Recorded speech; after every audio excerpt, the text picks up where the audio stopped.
आजको पालिका बसमा स्थानीय मामिला विज्ञ तथा गाउँपालिका राष्ट्रिय महासङ्घका सल्लाहकार लेखनाथ पोखरेल हुनुहुन्छ। पोखरेलजी, हजुर, तपाईँलाई पालिका बसमा स्वागत गर्न चाहन्छु। धन्यवाद।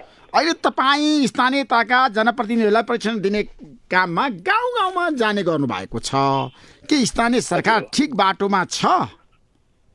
कतिपय कुराहरू नयाँ व्यवस्था भएका कारणले गर्दा, नयाँ व्यवस्था भन्दा एक कार्यकाल स्थानीय तहको संस्थागत कार्यकाल सकिएको अवस्था र 5 वर्षको अवधिमा वित्तीय प्रगति र भौतिक प्रगतिको हिसाबले 753ले गरेका प्रगतिहरूलाई हेर्दै गर्दा सुधारोन्मुख बाटोबाट अगाडि बढेको अवस्था देखिन्छ। त्यसैले यसलाई अझ बढी अभिमुखीकृत गर्नुपर्छ।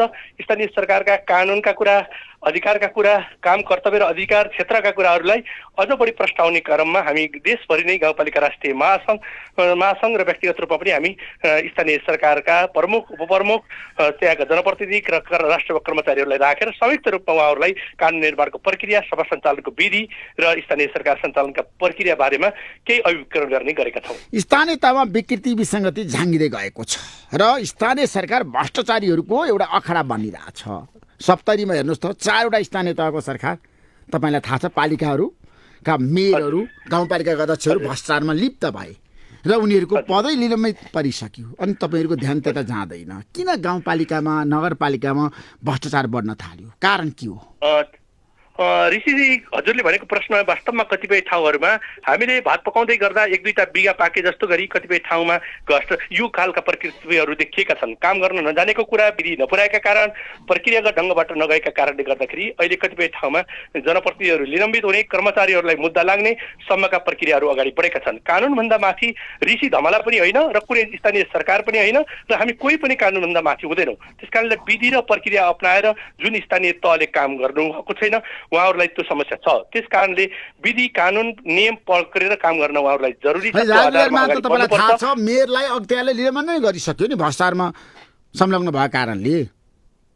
यो परिस्थिति कस्तो भने जसले विधि बुझेर पनि, जानेर पनि नजाने जस्तो गरी काम गरेको छ अथवा चाहँदै बिगारेको छ। कतिपय गतिविधिहरूमा उसले राज्यलाई हिनामिना गरेको अवस्था छ र राज्यलाई हानि भएको छ भने त्यो विषयमा कानुन सम्मत भएका कुराहरूमा हामीले त्यसका बारेमा पैरवी गर्न सक्दैनौँ, त्यसका बारेमा बढी वकालत गर्न सक्दैनौँ। तर नियमसँग जानुपर्छ, समय तालिका अनुसार काम गर्नुपर्छ। बजेट ल्याउने कहिले, गाउँसभा नगरसभा गर्ने कहिले, कार्यपालिकाहरू कसरी सञ्चालन गर्ने, यो विधिमा स्थानीय सरकारहरूका लागि स्थानीय सरकार सञ्चालन ऐन 2074ले दिएका अधिकारहरूलाई कसरी कार्यान्वयन गर्ने, त्यति मात्र होइन, नेपालको संविधान 2072मा उल्लेख भएका कुराहरू, हामीलाई दिएका 22वटा अधिकारहरूको प्रयोग कसरी गर्ने, हाम्रो कार्यक्षेत्र अधिकारभन्दा बाहिर नगएर नियमसँग ढङ्गबाट स्थानीय तहहरू चल्नुपर्छ।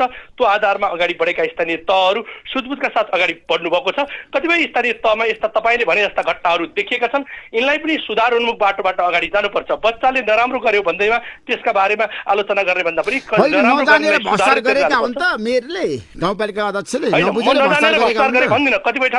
कतिपय ठाउँमा लोभ मोहको आधारमा कोही त्यस्तो भएको छ भने ती कुराहरूलाई सम्बन्धित निकायले छानबिन गर्छ र कानुनको दायराभित्र सबै आउनुपर्छ। त्यो आधारमा अगाडि बढ्ने हो ऋषिजी। त्यसकारणले स्थानीय तहहरू वित्तीय प्रगति र भौतिक प्रगति हेर्दै जानुभयो भने, पछिल्लो समय बेरोजगारको अवस्थालाई पनि हेर्दै जानुभयो भने स्थानीय तहहरूले नेपालमा साँच्चै स्थानीय तह आइसकेपछि मुलुकको विकासमा केही फड्को मारेको अवस्था देखिन्छ। स्थानीय तहको वित्तीय प्रगति हेर्नुभयो भने संघीय सरकारले बजेट खर्च गर्न सकेन, प्रदेश सरकारले बजेट खर्च गर्न सकेन। नियमसँग ढङ्गबाट स्थानीय तहहरू अगाडि बढ्ने क्रम अगाडि बढेको छ र यो दोस्रो कार्यकालका जनप्रतिनिधिहरूले पनि त्यो अनुसार अगाडि बढ्दै हुनुहुन्छ। यदाकदा तपाईँले भनेको प्रश्नप्रति म केन्द्रित हुन चाहन्छु।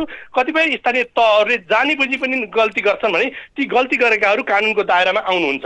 होइन, राम्रा काम पनि भएका छन् भने तपाईँले बताउनु भयो स्थानीय तहमा। तर पनि जनताहरूका धेरै प्रश्न के छन् भन्दाखेरि, मलाई त जनताको प्रश्न धेरै आउँछ पालिका बसमा।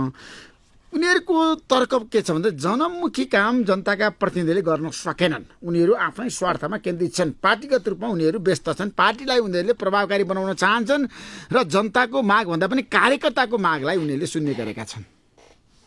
यसरी सोलो डोलो एउटै दृष्टिकोणबाट हजुरले भनेको प्रश्नले एकै ठाउँमा सबैलाई राखेर चिन्न सकिँदैन। कतिपय यदाकदा 1-2 ठाउँमा त्यस्ता अपवादको रूपमा भएका हुन सक्लान्। तर धेरै ठाउँमा स्थानीय तहका जनप्रतिनिधिहरूले म निर्वाचित भइसकेपछि म एउटा पार्टीको मात्रै होइन, म सबै त्यो स्थानीय तहका जनताभरिको जनप्रतिनिधि हो भन्ने दृष्टिकोणका साथ उहाँहरूले आफ्ना कार्ययोजना बनाउनु भएको छ, नीति बनाउनु भएको छ, कार्यक्रम बनाउनु भएको छ। त्यो आधारमा बजेटहरू छुट्याउनु भएको छ र त्यो आधारमा जनताको आवश्यकताको सिद्धान्तलाई मध्यनजर गरेर त्यो टेरिटोरीभित्र, स्थानीय सरकारको टेरिटोरीभित्र भित्र रहेका आम जनताका समसामयिक समस्याहरूका विषयमा स्थानीय सरकारलाई मजबुत बनाउने ढङ्गबाट मात्र नभएर जनताको अपेक्षा र जनताका न्यूनतम आवश्यकताहरू पूरा गर्ने गरी स्थानीय सरकारका जनप्रतिनिधिहरू तल्लीन हुनुहुन्छ र त्यो आधारमा काम गरेको देखिन्छ। अहिले पछिल्लो समय रिसर्च कस्तो देखिन्छ भने जुन खालले स्थानीय तहका जनप्रतिनिधिहरूले कार्य सम्पादन गर्नुभयो त्यो आधारमा अहिले तपाईँलाई थाहा छ प्रदेशको राजधानीबाट स्थानीय तहको राजधानीसम्म जाने सडकलाई हेर्नुहोस्, वडा वडाको सेवा प्रवाहलाई हेर्नुहोस्, सुधार उन्मुख भएको छ। हामीले आलोचना मात्रै गर्नु हुँदैन। स्थानीय तहले केही कमी कमजोरीहरू छन्, स्थानीय तहमा कमी कमजोरी नै छैनन्, राम राज्य नै भयो म भन्न सक्दिनँ, तर सुधार उन्मुख बाटोबाट गइरहेको बेलामा स्थानीय तहलाई हामीले पनि प्रेरित गर्ने र उहाँहरूका अधिकारका बारेमा उहाँहरूलाई पनि अझ बढी कतिपय ठाउँमा स्थानीय तहको अधिकार काम कर्तव्यका बारेमा अझ बढी पैरवी गर्ने, उहाँहरूलाई जानकारी गराउने र सत्मार्गबाट उहाँहरूलाई अगाडि बढाएर स्थानीय सरकारलाई मजबुत गराउन सकेनौँ भने यो सङ्घीय प्रणालीको जग भनेको स्थानीय तह हो। बाँकी रहेको प्रदेश र सङ्घले भनेको समन्वय गर्ने, सहयोग गर्ने, नीति निर्माण गर्ने कुरा हो। तर अहिले कस्तो देखिन्छ भने सङ्घीय सरकारका सांसदहरूले पनि विकास गर्न खोजे जस्तो देखिने, 1 लाख 2 लाखका बजेटहरू पनि स्थानीय तहमा राख्ने र दोहोरो तेह्रो प्रणाली हुने भएका कारणले गर्दाखेरि कतिपय ठाउँमा यस्ता खालका प्रक्रियाहरू आएका छन्। अहिले तपाईँले भने जस्तै कतिपय ठाउँका स्थानीय तहहरूलाई अप्ठ्यारो पर्नुको कारण बजेट पर्दै गर्दाखेरि सङ्घले पनि एउटै ठाउँमा बजेट हालिदिने, प्रदेशले पनि एकै ठाउँमा बजेट हाल्ने र स्थानीय तहको बजेट पनि त्यही हुने कारणले गर्दा यस्ता केसहरू दोहोरिए र एउटै ठाउँमा दोहोरो तेह्रो परेका कारणले गर्दा कतिपय ठाउँमा अख्तियारका कुरा होलान्, कतिपय ठाउँमा अदालतका कुरा होलान्, यी खालका प्रक्रियाहरू अगाडि बढेका छन्। त्यस कारणले गर्दा हामीले 3 तहको सरकार हो र सबै सरकारले आफ्नो कर्तव्य बुझेर काम गर्न जरुरी छ। त्यो ढङ्गबाट अगाडि जाने गरी हामीले स्थानीय तहलाई अझ मजबुत बनाउने गरी अगाडि बढ्न जरुरी छ। लेखनाथजीहरुको एउटा गम्भीर प्रश्न छ, मेरो अध्यक्षले एकलौटी गरेको आरोप लाग्ने गरेको छ, त्यस्तै छ त स्थानीय तहमा समस्याहरू? म 5 वर्ष स्थानीय तहको प्रमुख भएँ। अर्घाखाँचीको छत्रदेव गाउँपालिकाको अध्यक्ष हुँदै गर्दा मैले त्यहाँका 25,336 जनतालाई के भन्थे भने म कुनै पार्टीबाट निर्वाचित भयो होला, चुनावको बेलामा कुनै पार्टीको उम्मेदवार होला, तर आज म सबैको साझा हुँ। तपाईँका बीचमा हामी सबैको 5 वर्ष यो छत्रदेव गाउँपालिकालाई कसरी राम्रो बनाउनु पर्छ भन्ने दिएका साथ तपाईँ कुन पार्टीको हुनुहुन्छ म चिन्दिनँ, तर तपाईँ छत्रदेवको नागरिक हो।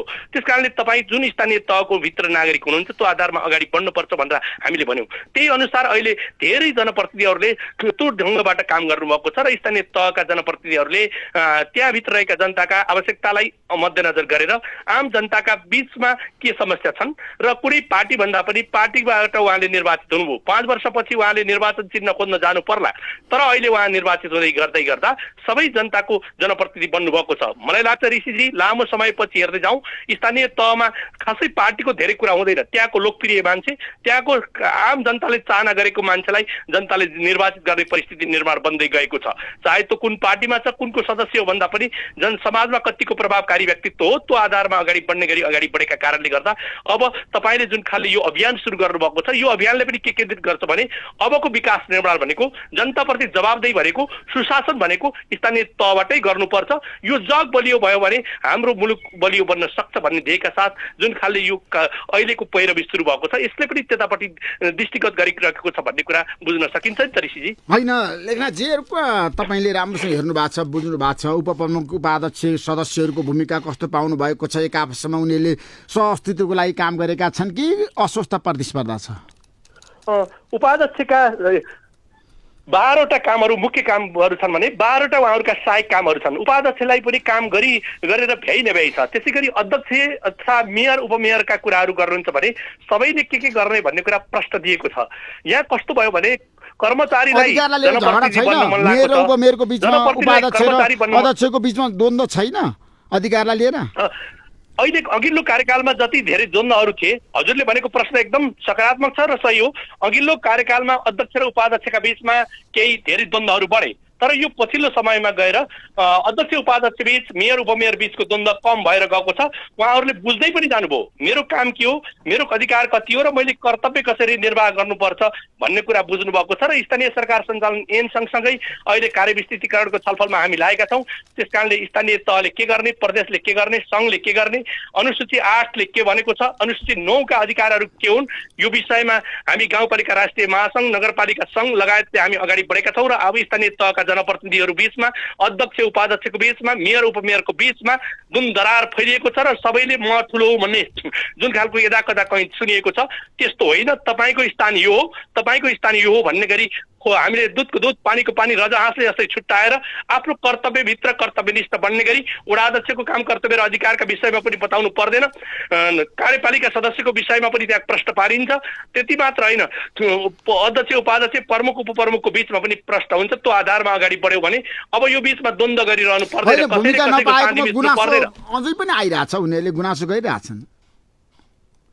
उहाँहरूको गुनासोमा धेरै अब गुनासो गर्नुपर्ने ठाउँ छैन, पहिला जस्तो अवस्था होइन। अहिले धेरै कुराहरू बुझिसक्नु भएको छ र अब कर्तव्य हेरेर कानुनले दिएका कुराहरूमा कर्तव्यनिष्ठ भएर उहाँहरू अगाडि बढ्नुपर्छ। त्यो आधारमा अगाडि बढ्नुभयो भने स्थानीय तहलाई पनि मजबुत गराउँछ र उहाँहरूको राजनीतिक भविष्य पनि राम्रो हुन्छ भन्न सकिन्छ। सर अब स्थानीय तहमा बेरोजगारी ठुलो समस्याको रूपमा देखिएको छ, बेरोजगारी कम गर्ने के कुराहरूमा ध्यान दिनु पर्ला?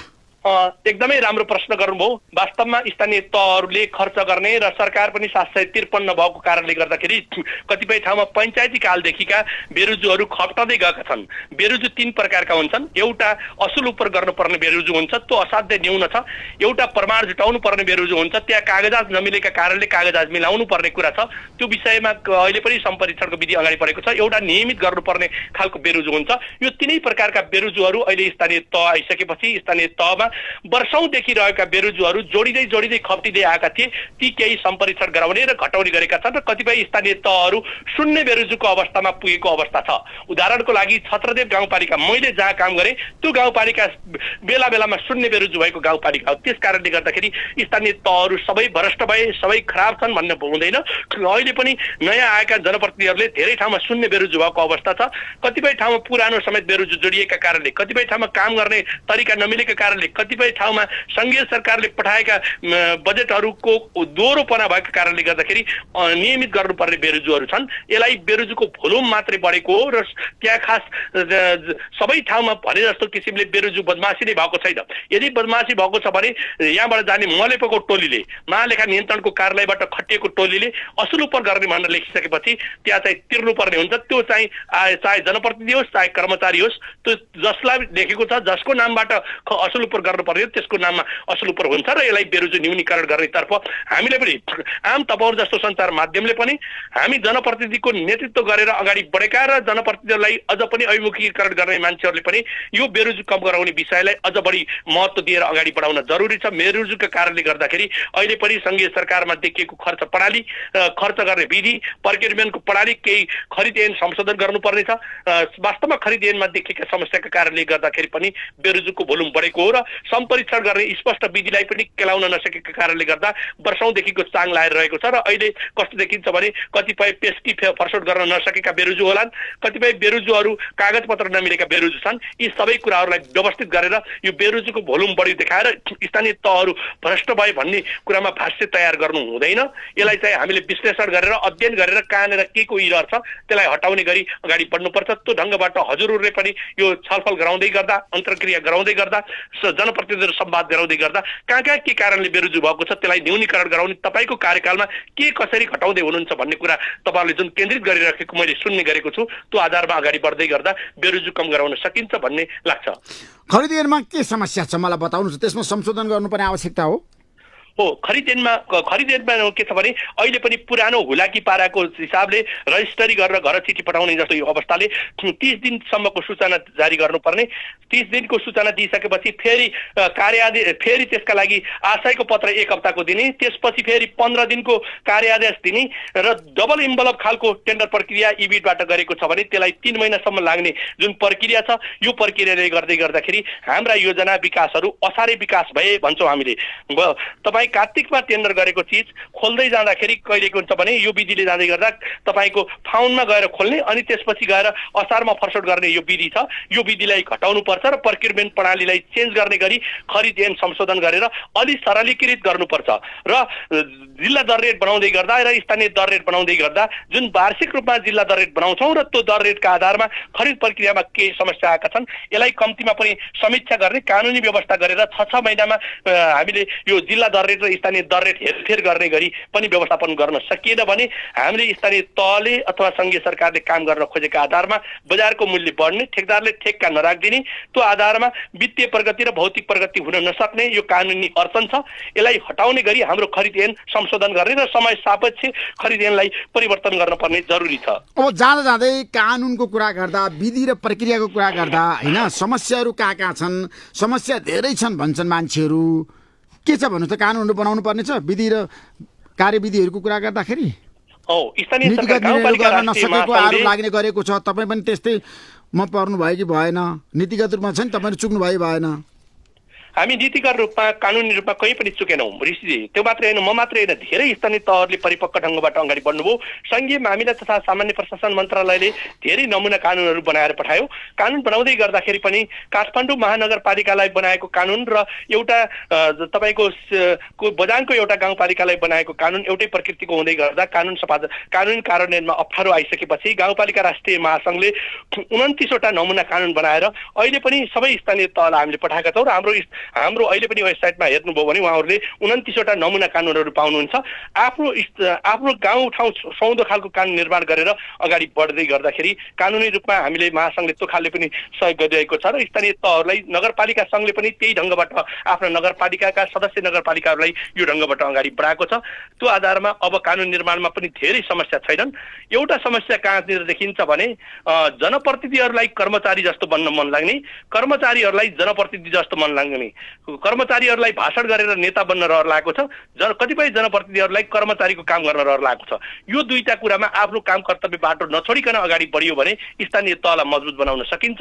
कर्मचारीले कर्मचारीको काम गर्ने र जनप्रतिनिधिले जनप्रतिनिधिको काम गर्ने, पदीय दायरा अनुसार आफ्ना अधिकारहरू सुरक्षित गर्दै आफ्नो कार्य सम्पादन मूल्याङ्कनलाई चुस्त दुरुस्त गराउने गरी वडा सदस्यदेखि मेयर उपमेयरसम्म, वडा सदस्यदेखि अध्यक्ष उपाध्यक्ष, गाउँपालिकाको अध्यक्ष उपाध्यक्षसम्मकाले कार्य सम्पादन गरियो भने स्थानीय तहलाई मजबुत बनाउन सकिन्छ। र 3 तहका सरकार मध्ये काम गर्ने थलो भनेको सिंहदरबार पनि स्थानीय तहको एउटा वडाभित्र पर्छ र यदि साँच्चीकै हामीले सिंहदरबार गाउँ गाउँमा लयौँ भन्ने हो भने स्थानीय तहलाई मजबुत बनाउन जरुरी छ। सङ्घीय सरकारसँग तपाईँहरूको सहकार्यमा केही जटिलताहरू देख्नु भयो?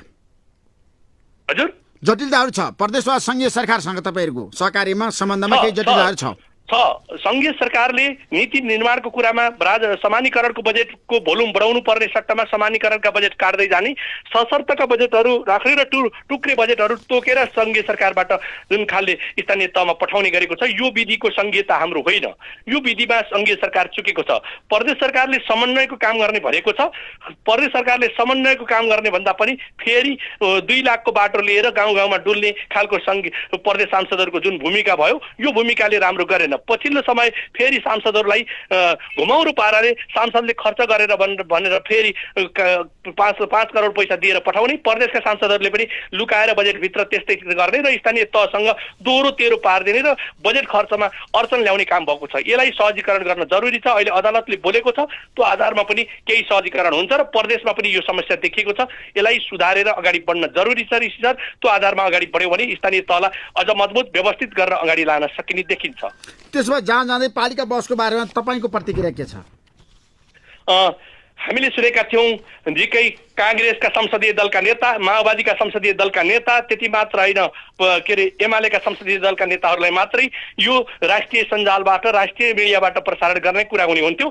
आज जुन खालको तपाईँको यो मिडियाले जुन खालले स्थानीय तहका प्रमुखहरूसँग, स्थानीय तहका सरोकार राख्ने व्यक्तिहरूसँग छलफल गरेर स्थानीय तहमा कहाँ के हुँदैछ भन्ने कुराले जुन खालले तपाईँहरूले बस पैरवी गरिरहनु भएको छ, यसले एउटा स्थानीय तहले गरेको राम्रो काम अर्का स्थानीय तहले सुनेको छ। मलाई लाग्छ अहिले स्थानीय तहमा यो रेडियो असाध्यै लोकप्रिय भएको छ।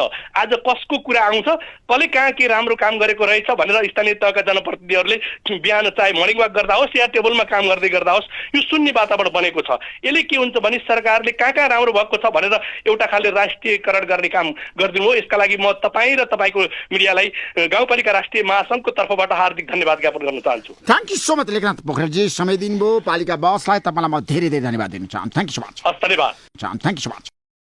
यो नेपाली रेडियो नेटवर्क।